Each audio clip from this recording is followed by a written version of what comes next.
Sveiki, konspiracininkų vis dar nepalaužta, su jumis sveikinasi Keistalaidė.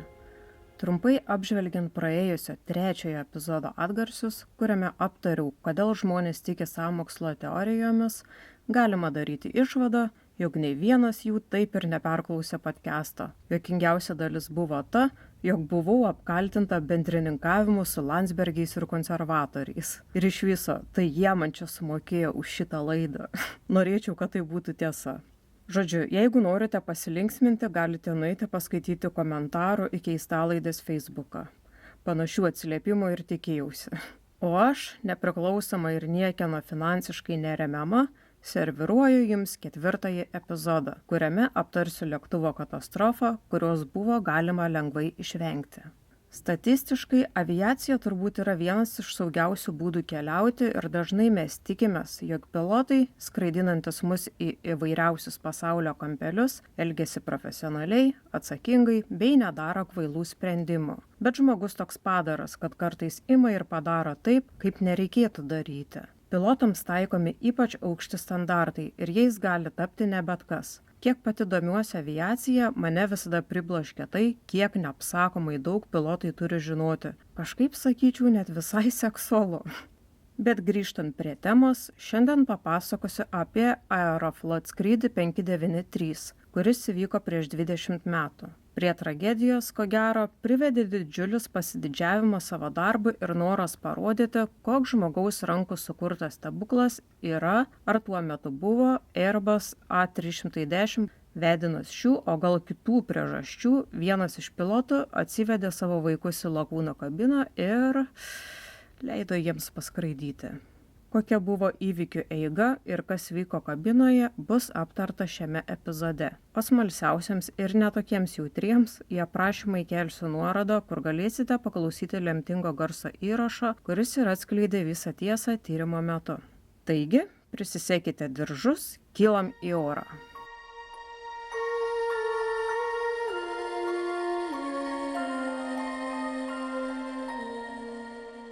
Kadangi informacija buvo pateikta anglų kalba, teko naudotis aviacijos anglų-lietuvių kalbos terminų žodynu, kad galėčiau išversti daug techninių terminų taisyklingai. Labai tikiuosi, jog baisiai nenusišnekėsiu. O jei ką, galėsite kaltinti žodyną, o ne mane.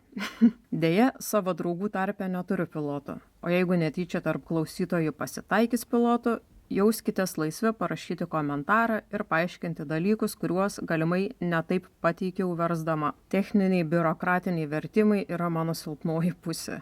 Gerai, visi įspėti, galime pradėti. Lemtingas Aeroflot skrydis 593 įvyko 1994 m. kovo 22 d. Šio skrydžio lėktuvas buvo naujutėlaitis Airbus A310, kuris iš gamyklos išriedėjo prieš nepilnus 3 metus, 91 metų lapkričio 1 d. Per tą laiką jis spėjo išbūti ore 5375 valandas bei atlikti 846 nusileidimus. Remiantis techniniais įrašais, lėktuvo būklė buvo tobula, viskas veikė puikiai. Orlaivis priklausė Europos bankui ir buvo registruotas Prancūzijoje. Jį išsinuomojo Aeroflot Russian International Airlines. Tai buvo reguliarus keleivinis skrydis iš Maskvos į Honkongą, turėjęs trukti 13 valandų 39 minutes. Todėl tokiam ilgam skrydžiui reikėjo 3 pilotų. Taigi, lėktuve buvo 3 skrydžio įgulos nariai, 9 kabinos įgulos nariai, 63 keleiviai, iš kurių 25 užsieniečiai. Skrydžio įgula. Kapitonas Andrejus Viktorovičius Danilovas gimė 1954 metais. Šio incidento metu jam buvo 40 metų. Iš viso turėjo sukaupęs 9675 skrydžio valandas, iš kurių 950 valandų buvo praleistos Airbus A320 modelyje. Prieš persėdant į Airbus, jis skraidė su Tu-134 ir buvo sukaupęs 4700 valandų su šiuo modeliu. Prieš šį skrydį jis praleido 2 dienas namuose. Turėjo 3 kambarių butą, žmoną, 1 vaiką. Prieš tai neturėjo jokių aviacinių incidentų. Pagalbinis pilotas kapitonas Jaroslavas Vladimirovičius Kudrinskis gimė 1955 metais. Šio incidento metu jam buvo 39 metai. A310 modelio kapitonu tapo 92 metų lapkritį, išklausęs mokymų kursą Toronte. Bendras sukauptų skrydžio valandų skaičius buvo 8940, 907 iš jų su Airbus A310. Prieš persidant į Airbus, jis skraidė su JAK 40 1636 valandos, AN12 500 valandų ir IL-76 2265 valandos. Prieš skrydį 3 dienas ilsėjosi namuose 4 kambarių bute. Jo šeimą sudarė žmona, sūnus Eldaras gimė 78 metais ir dukra Jana gimusi 81 metais. Prieš tai neturėjo jokių aviacinių incidentų. Antrasis pilotas Igoris Vasiljevičius Piskariovas gimė 1961 metais. Šio incidento metu jam buvo 33 metai. Iš viso turėjo sukaupęs 5855 skrydžio valandas, iš kurių 440 valandų buvo su Airbus A310. 3105 valandos buvo praleistos skraidydamos su Tu-134 modeliu. Prieš skrydį 2 dienas ilsėjosi namuose, turėjo 3 kambarių butą, žmoną ir dukrą. Prieš tai neturėjo jokių aviacinių incidentų.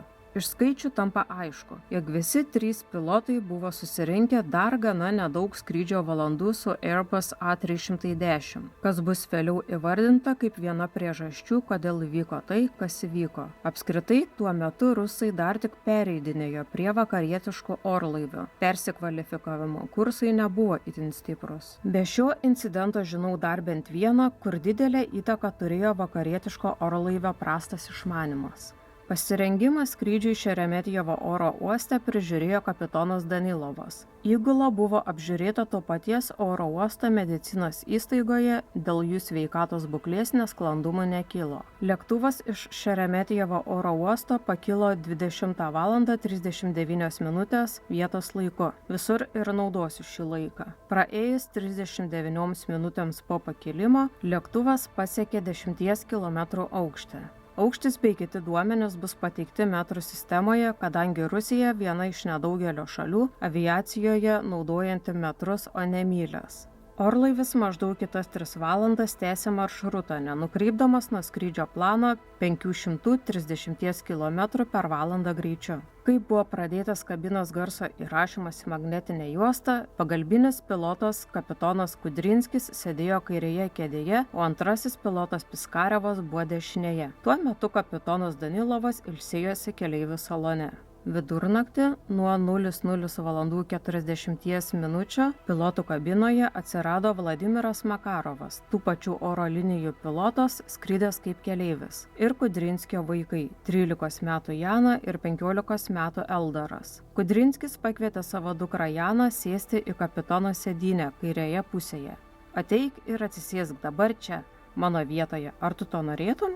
Sakė jis. Taigi, jis paliko savo darbo vietą. Oficialus valdymas antrajam pilotui nebuvo perduotas. Tai turi būti padaryta žodžiu įvardijant, jog dabar kontrolė yra tavo. Todėl faktiškai Kudrinskis ir toliau buvo atsakingas už lėktuvo valdymą. Apleisdamas savo tarnybinę vietą ir neperdavęs valdymo antrajam pilotui Piskariovui, Kudrinskis iš karto pažeidė keletą civilinės aviacijos skrydžių nuostatų. Pirma. Skrydžio metu skrydžio įgulos nariai savo vietose turi būti prisitvirtinę prie savo sėdynių saugos diržais. Antra, orlaivio vadas turi likti savo darbo vietoje viso skrydžio metu. Esant palankioms skrydžio sąlygoms, jis gali trumpam palikti savo vietą. Tokiu atveju orlaivį kontroliuoti turi antrasis pilotas, o kiti įgulos nariai turi būti savo darbo vietose. Įgulos nariams draudžiama palikti savo darbo vietas be orlaivio vadovo leidimo. Trečia, visi skrydžio įgulos nariai, kurie privalo eiti pareigas orlaivio salone, turi būti savo darbo vietose, išskyrus atvejus, kai jų nebuvimas yra būtinas su lėktuvo naudojimu susijusioms pareigoms atlikti arba dėl fiziologinių poreikių.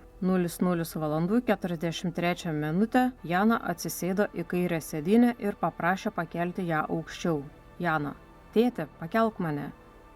Kudrinskis kaip visiškas glušpetris, o ne profesionalus pilotas, pasiūlė dukrai šiek tiek paskraidyti lėktuvu, taip pradėdamas manevrą numeris 1. Ei, Jana, ar ketini jos skristi? Pirmyn, perimk kontrolę, sakė jis dukrai. Lėktuvas pasuko į kairę, kai Kudrinskis pasuko skrydžio kurso žymeklį į kairę daugiau nei 15 laipsnių nuo pradinės krypties. Pasiekus saugų kairįjį posvyrį, Kudrinskis pasuko kurso žymeklį atgal į dešinę pusę, kad sugrįžtų į suplanuotą skrydžio kursą. Šis manevras truko 2 minutės 40 sekundžių, o lėktuvui grįžus į numatytą kursą, Jana paliko kapitono vietą. Sąlyginai, so far so good, bet neilgam. Skaitmeninės skrydžio duomenų registratoriaus, liaudiškai tariant juodosios dėžės duomenimis, dešiniojo ir kairiojo elerono, lietuviškai skersvairio, skirtumo nuokrypis manevro metu neviršijo 1 laipsnio. Todėl jėga, veikianti vairaratį, liaudiškai šturvalas, gali būti laikoma nereikšminga, nes buvo net didesnė kaip 2-4 kg. Ši prielaida buvo patvirtinta simulacijos metu. Tokiu būdu Kudrinskis parodė savo dukrai, kaip pakeisti lėktuvo kursą ir posvyrį, naudojant autopiloto kurso pasirinkimo funkciją, nebūdamas savo darbo vietoje. Akivaizdu, jog nebuvo jokio situacinio poreikio atlikti šį manevrą. Tai buvo demonstracija skirta Janai. Per 7,5 minutės, kurių metu Kudrinskio dukra buvo užėmusi kapitono kėdę, tėvas su Jana palaikė pokalbį, kuris blaškė įgulą ir, galimai, tai atitraukė pilotų dėmesį nuo skrydžio stebėjimo. Tolimesnę istorijos dalį pateiksiu minučių ir sekundžių tikslumu, nes viskas realiai vyksta labai greitai ir vieną ir tą pačią valandą. Nuo 50 minutės 4 sekundės iki 50 minutės 46 sekundės, kas būtų apie 40 sekundžių, Piskariovas per radiją kalbėjosi su Novosibirsko ir Novokuznecko oro eismo kontrolė. Tuo metu jis pranešė apie numatytą atvykimo laiką į navigacinį tašką pavadinimu Zakir pro Novokuznecką, kas turėjo įvykti 59 minutę. Tyrimo metu nustatyta, kad tuo metu antrojo piloto sėdynė buvo nustumta toliausiai atbulinę padėtį, bet nebuvo pasukta šonu. Piskariovo ūgis buvo 1,60 cm, todėl toks kėdės atitraukimas turės neišvengiamų padarinių incidento eigoje. 51 minutė 55 sekundę Kudrinskio sūnus Eldaras tėvui leidus užėmė kairę kapitono vietą vietoj sesers. Kabinoje buvęs Makarovas nufotografavo arba nufilmavo šį procesą, nėra tiksliai žinoma. Tai patvirtina šios kabinos garso įraše esančios frazės. Makarovas: nufotografuokime pilotą. Eldaras: tu fotografuoji? Makarovas: taip, aš.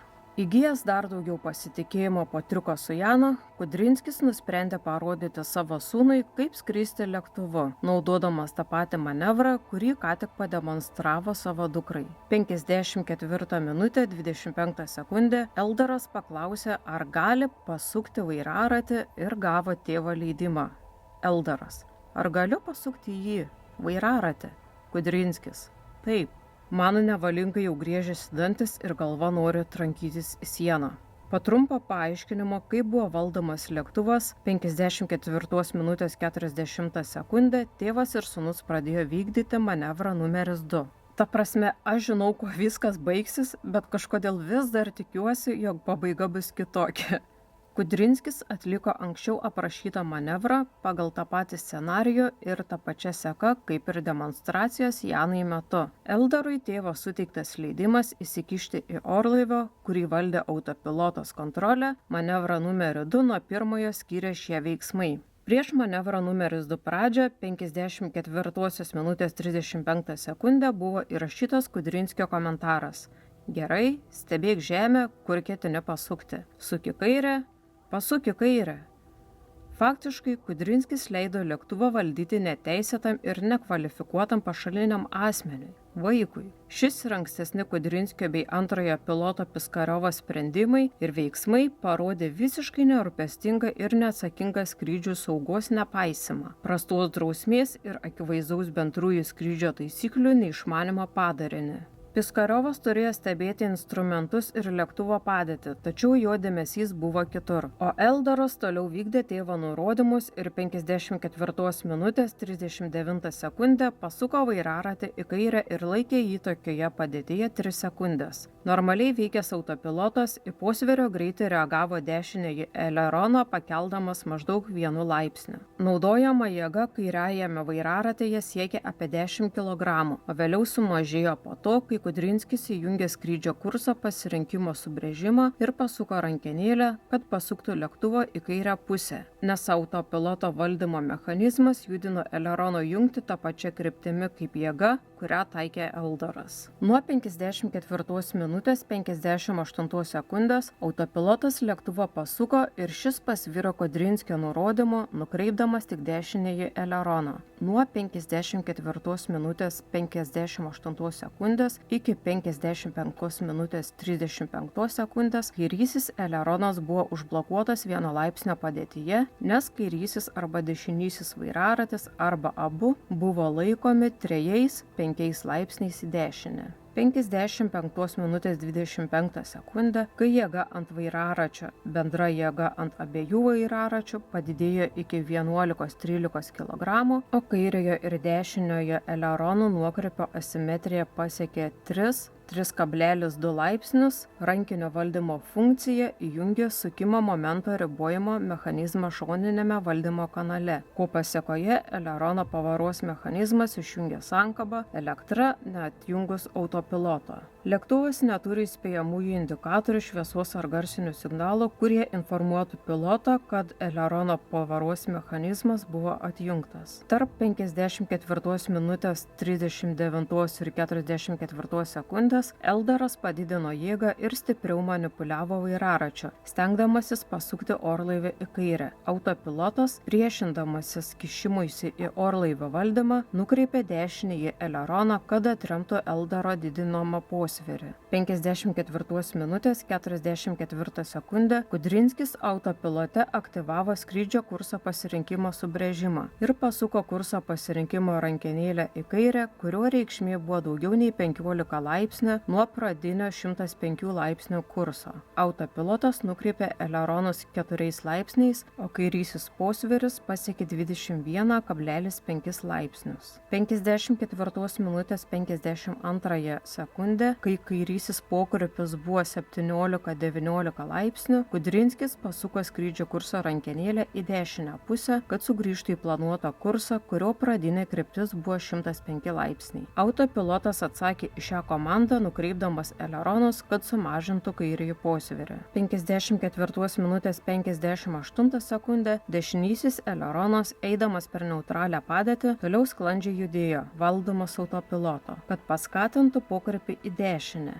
Tuo pačiu metu kairysis eleronas buvo laikomas 1 laipsnio padėtyje, taip pat dėl dešiniojo pakrypimo, nes buvo laikomas vairaratis. 55 minutę 5 sekundę lėktuvas pakrypo iš kairiojo posvirio į dešinėje. 55 minutę 7 sekundę esant 3-5 laipsnių dešinės pusės posviriui, Kudrinskis autopilote įjungė NAV navigacijos subrėžimą. Autopilotas nukreipė dešinįjį eleroną ir lėktuvas padidino dešinįjį posvirį nuo 6 laipsnių iki 15, sukdamas į dešinę link anksčiau nurodyto kurso. Kairysis eleronas liko 1 laipsnio padėtyje. Laikotarpyje nuo 55 minutės 12 sekundės iki 36 sekundės Jana atitraukė Kudrinskį nuo sūnaus veiksmų ir lėktuvo skrydžio parametrų stebėjimo. Jau šviečiasi akise This is fine degantis memas. 55 minutę 25 sekundę, kol lėktuvas sukosi į 15 laipsnių dešinį į posvirį, vairaratis buvo laikomas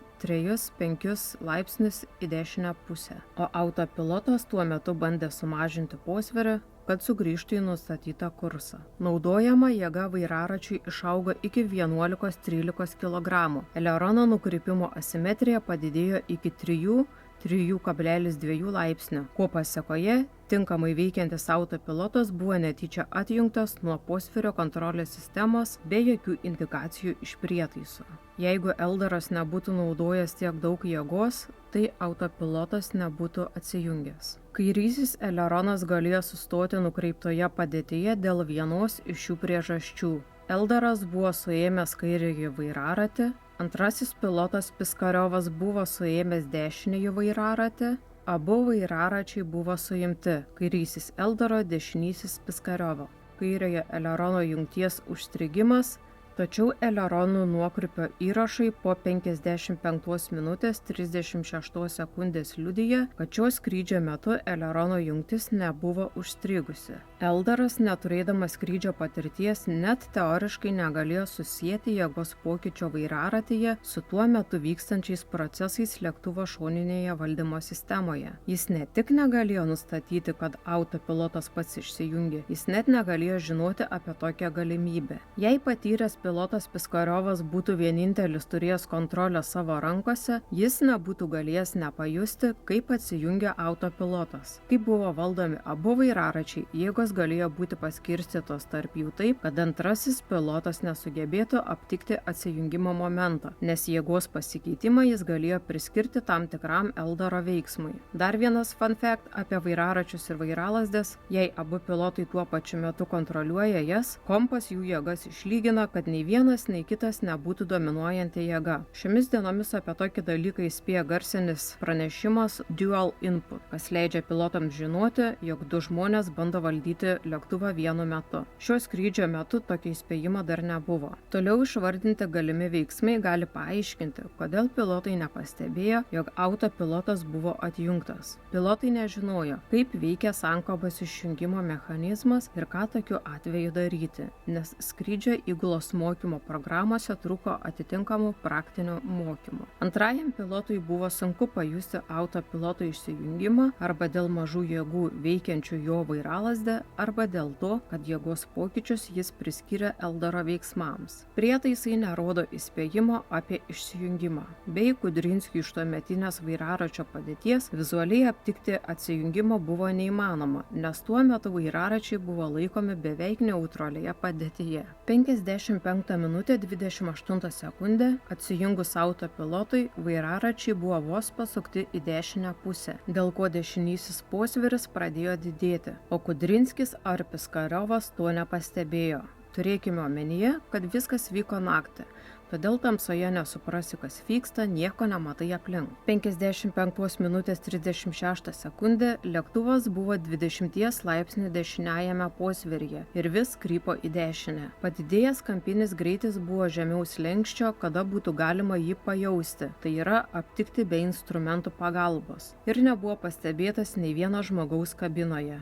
Atrodo, kad visi ten tūsino, o nedirbo. Kai dešinysis posviris buvo 20 laipsnių, eleronai buvo nukreipti papildomai 1,5–2 laipsniais į dešinę. Dėl papildomo elerono pasisukimo, dešinysis posviris pradėjo didėti dar greičiau ir viršijo 30 laipsnių. Tai yra maksimalus posvirio kampas autopiloto veikimo metu. 55 minutės 49 sekundė jis pasiekė 45 laipsnių eksploatavimo ribą ir toliau didėjo. Tai yra labai svarbu, nes 45 laipsnių posvirio kampas yra riba nustatyta orlaivio gamintojo Airbus šiam A310 modeliui. Kai pasiekiama ši riba, skrydžio vadovo ekrane dalis įprastos informacijos dingsta. 55 minutė 36 sekundė.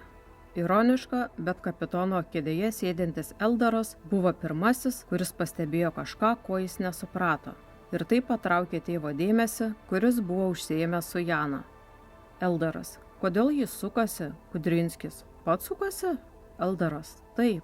Pilotai, kurie tuo metu buvo kabinoje, pradėjo ieškoti paaiškinimo, kodėl lėktuvas sukosi. Makarovas pasiūlė idėją, kuriai pritarė Piskariovas, jog lėktuvas įėjo į laukimo zoną. Paprastai tariant, tai iš anksto numatytas orlaivio manevras nustatytose erdvės ribose, laukiant kitų nurodymų ar leidimo. Paprastai lėktuvai tokiu atveju suka ratus vienoje vietoje. Šį reiškinį dažnai galima pamatyti netoli oro uosto, kai dėl tam tikrų priežasčių lėktuvui yra liepiama laukti arba yra poreikis sudeginti kurą.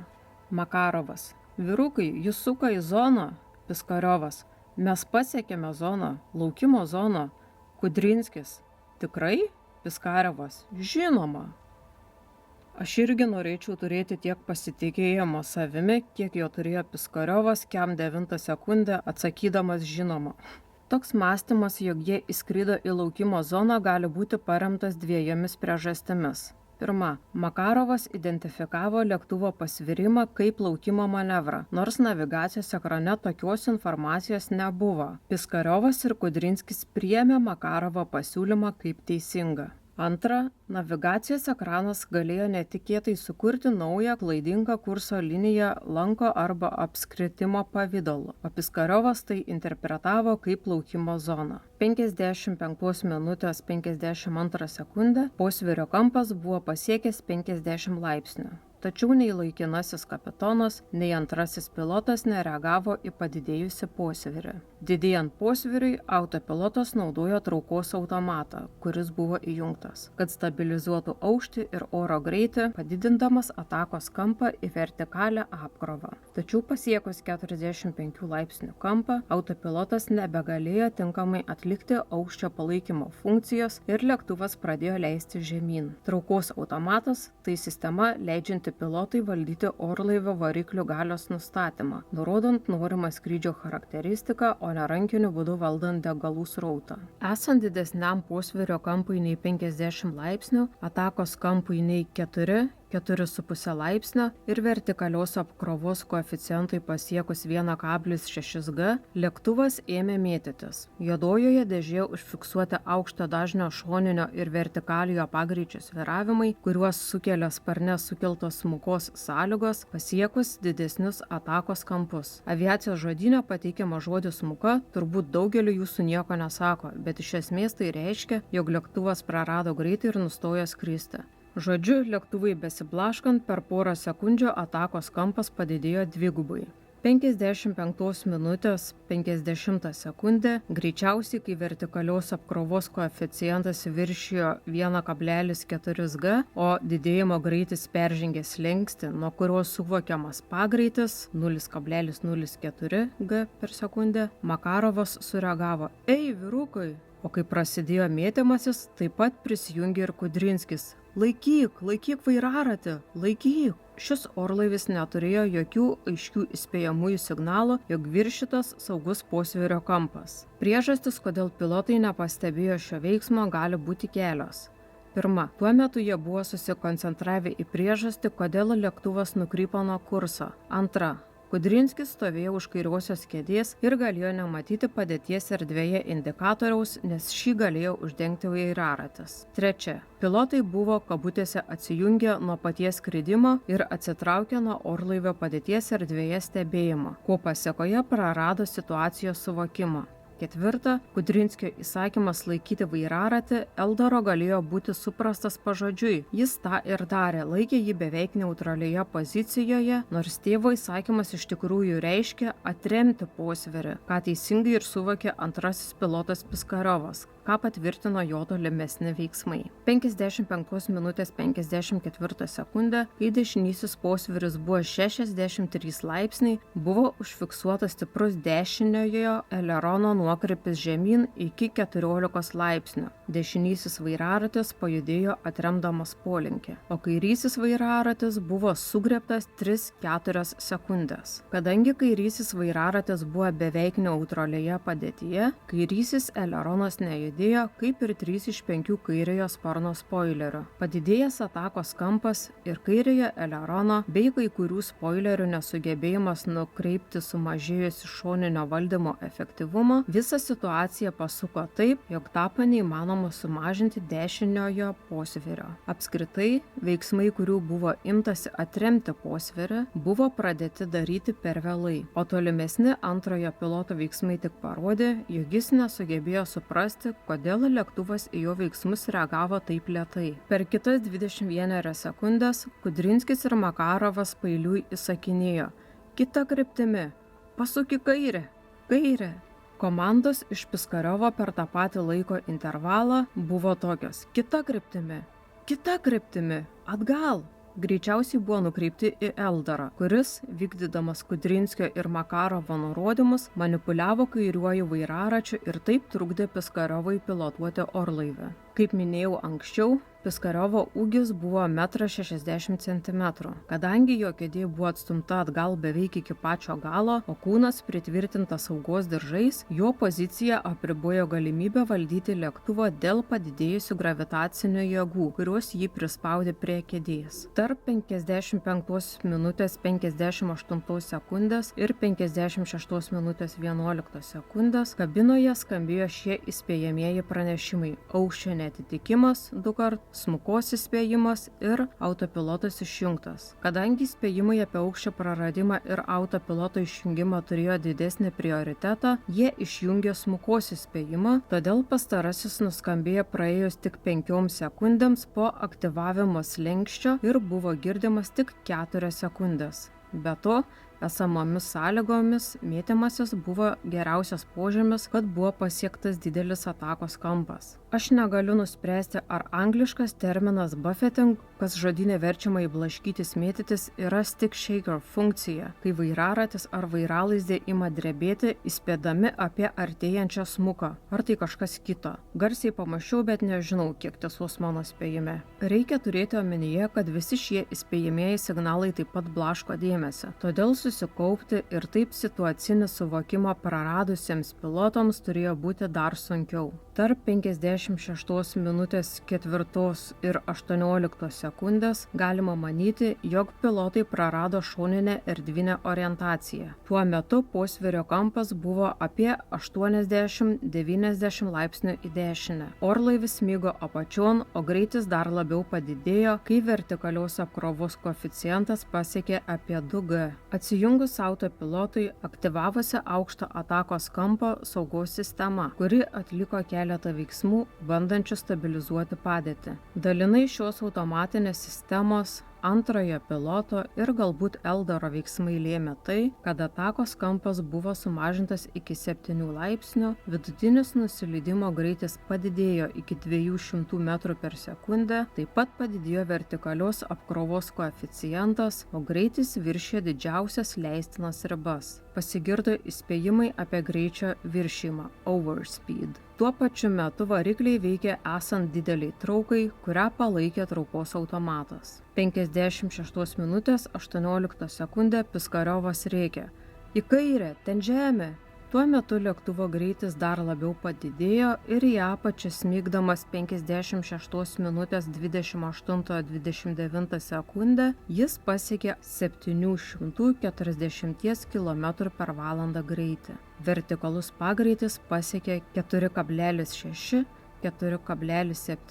G, viršydamas struktūrinius orlaivio konstrukcijos limitus. Lėktuvas praktiškai darė dalykus, kurie mechaniškai buvo neįmanomi. Jo rėmas ir dalis ėmė deformuotis ir galimai juodąją dėžę siuntė klaidingus duomenis. Lėktuvas realiai galėjo pradėti byrėti į dalis. Susidariusios jėgos išilginėme kanale, mažesnės nei įprastai veikiančioje jutimo sistemoje, leido antrajam pilotui beveik visiškai atitraukti vairaratį atgal. Kudrinskis tuo metu mėgino grįžti į kapitono kėdę, kurioje sėdėjo sūnus, pakartotinai kriokdamas, kad Eldaras pasitrauktų. Tačiau sūnui buvo labai sunku palikti sėdynę dėl didelių vertikalių G jėgų ir siauros erdvės tarp sėdynės ir kairės kabinos pusės. Tuo metu Piskariovui didžiausią pavojų kėlė aukštas oro greitis. Įraše jis girdimas sakant: droseliai tuščią eigą, turėdamas omeny pastumti svirtį, kad variklio galia būtų sumažinta iki minimumo. Atlikus dar keletą veiksmų, 56 minutės 41 sekundę, jam pavyko sumažinti greitį iki 185–220 km/h. Bet geri dalykai su rusais ilgai nesitęsė. Nes atlikus dar keletą kvestionuotinų veiksmų, tarp kurių buvo kairiojo pedalo nuspaudimas, lėktuvas pradėjo greitai suktis aplink savo ašį. Nebuvo įmanoma tiksliai nustatyti, kodėl kairysis pedalas tuo metu buvo nustumtas į priekį. Galimos priežastys yra šios. Pirma, Eldaras galėjo netyčia nuspausti pedalą, kai lipo iš sėdynės. Antra, Kudrinskis galėjo netyčia nuspausti pedalą sėsdamas į kėdę. Trečia, Kudrinskis galėjo ištiesti kairę koją kinetostatinės reakcijos metu, kai vairaračiu buvo pritaikyta į kairę nukreipta šoninė jėga. Kas tikrai yra žinoma, jog tai nebuvo Piskariovas, kuris nuspaudė pedalą, nes jo pėdos nesiekė jo. Taip pat to padaryti negalėjo ir autopilotas, nes buvo išjungtas. Po smukos ir nekontroliuojamo posvirio maždaug 30–35 laipsnių atakos kampu lėktuvas pradėjo suktis į kairę pusę 80–90 laipsnių kampu nosimi žemyn. Vertikalios apkrovos koeficientas nukrito iki 0, tai yra iki nesvarumo. 56 minutės 54 sekundę Piskariovas pastebėjo labai žemą oro greitį, mažiau nei 180 km/h ir itin emocionaliu tonu komandavo: "Visa galia, visa galia, visa galia!" Ta akimirką Kudrinskis atgavo savo darbo vietą. Tačiau 10 sekundžių prieš Piskariovui duodant anksčiau paminėtą įsakymą, lėktuvas pasisuko nosimi žemyn. Tuo metu orlaivis buvo beveik vertikaliame smigime ir pradinėje greitėjimo fazėje. Čia ir vėl galima paminėti nepakankamo ūgio ir nutolusios kėdės faktorių.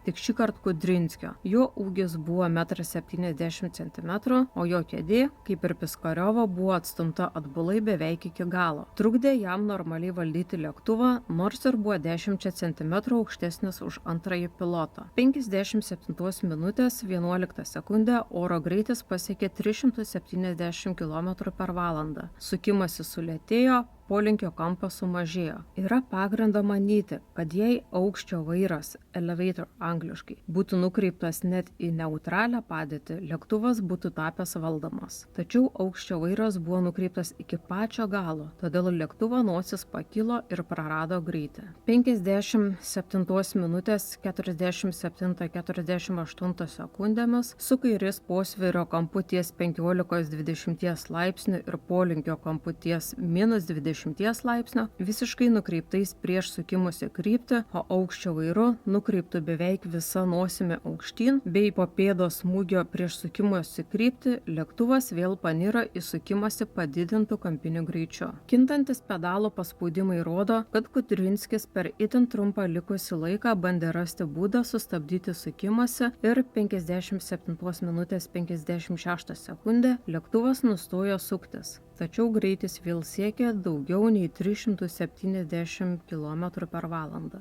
Atsižvelgiant į mažą aukštį apie 300–400 metrų, aukščio vairo padėtis nosimi aukštyn negalėjo padaryti lėktuvo valdomo. 58 minutės 1 sekundę lėktuvas rėžėsi į žemę. Iki numatomo išvykimo iš atitinkamos zonos laiko, kuris turėjo būti 59 minutė, iš A310 įgulos jokių pranešimų nebuvo gauta. Oro eismo kontrolierius nekartą mėgino susisiekti su orlaiviu, tačiau jokio atsakymo nesulaukė. Po 2 valandų 10 žmonių grupė, vadovaujama pulkininko leitenanto Rybako, atvyko į Aeroflot skrydžio 593 sudužimo vietą iš Mali Maizo miestelio ir aptvėrė vietovė. Nelaimė įvyko Kuznecki Alatau papėdėje, šiaurės rytinėme kalvos šlaite, su mišriu mišku ir 1,5 metro sniego sluoksniu. Lėktuvas dideliu vertikaliu greičiu rėžėsi į kalvos šoną 400 metrų aukštyje su įtrauktomis važiuoklėmis, užsparniais ir priešsparniais bei veikiančiais varikliais. Lėktuvas buvo sunaikintas nuo smūgio į žemę ir dalinai apdegęs gaisro metu, kuris kilo susidūrus su žeme. Visi keleiviai buvo užsisegę saugos diržus, buvo akivaizdu, jog jie ruošiasi avarijai. Žiauru, kaip pagalvoja. Visi lėktuve buvę įgulos nariai ir keleiviai žuvo, iš viso 75 žmonės. Nuo Eldoro atsisėdimo kapitono kėdėje iki sudužimo praėjo vos 3 minutės 15 sekundžių. Kaip rusams ir priklauso, iš pradžių kiaulės akis įsistatę Aerofloto atstovai melavo, jog jokių vaikų nebuvo pilotų kabinoje. Bet vėliau teko šį faktą pripažinti, kai juos išryškino vienas žurnalas paviešinęs juodosios dėžės nuorašus. Po visko buvo sakoma, jog pilotams būtų pavykę išgelbėti lėktuvą, jei atstumas iki žemės būtų buvęs didesnis. Aš manau, kad visų pirma nereikėjo leisti vaikų pasiskraidyti nežaisliniu lėktuvėliu. Aeroflot skrydžio 593 katastrofą sukėlė smuka, sukimasis ir susidūrimas su žeme, atsiradęs dėl krūvos veiksnių derinio. Kudrinskio sprendimas leisti nekvalifikuotiems asmenims, savo vaikams užimti jo darbo vietą ir įsikišti lėktuvo skrydžio valdymą, kas nebuvo numatyta skrydžio plane, akivaizdu. Ko pasekoje buvo atjungtos tam tikros valdymo sistemos, priimti netinkami sprendimai ir padarytos netinkamos išvados. Pilotai nebuvo susikoncentravę į skrydį, jų dėmesys buvo išblaškytos, įgulos išteklių valdymas išgaravo. Po tyrimo taip pat paaiškėjo, jog Rusijos oro linijos nebuvo tinkamai paruošę pilotų. Truko pradiniai ir pasikartojančių skrydžių mokymų, siekiant juos išmokyti nustatyti erdvinę orientaciją ir atstatyti orlaivio padėtį erdvėje esant neįprastai jo padėčiai. Apskritai, įgūdžiai vakarietiškų orlaivių pilotavime buvo liūdnoki. Akivaizdu, kad buvo padaryta krūva klaidų, kurių buvo galima lengvai išvengti. Mano nuomonė kalčiausias Kudrinskis, kurio ego ir noras pasirodyti prieš savo vaikus ar juos tiesiog pradžiuginti, čia jau nebesužinosime, buvo didesni už rūpestį keleivių saugumu, o svarbiausia, nebuvo laikomasi elementarių taisyklių. Bet kaip žinome iš istorijos, rusai retai paklūsta taisyklėms ir dažniau įvedinėja savas. Toks ėjimas prieš sistemą kainavo daug, buvo sumokėta krauju. Jau įprasta valiuta šiai visai nedidingai tautai. Žinau, daug sarkazmo ir kartumo mano žodžiuose, bet turint omenyje, kas vyksta šiomis dienomis, tiesiog neįmanoma šiek tiek nepatraukti per dantį. Man tik įdomu, ką Danilovas, pagrindinis kapitonas, galvojo, juk tuo metu jis ilsėjosi ir nebuvo skrydžio įgulos kabinoje. Taip pat bandau įsivaizduoti, kad skrendu lėktuvu, o už vairo atsisėda vaikiukai ir ima jį valdyti, kol tėvelis meiliai žiūri ir skatina juos. Košmarų gamykla. Brr. O ką jūs galvojate apie šią istoriją? Gal norite daugiau pasakojimų apie lėktuvų incidentus? Duokite man žinoti komentaro formą.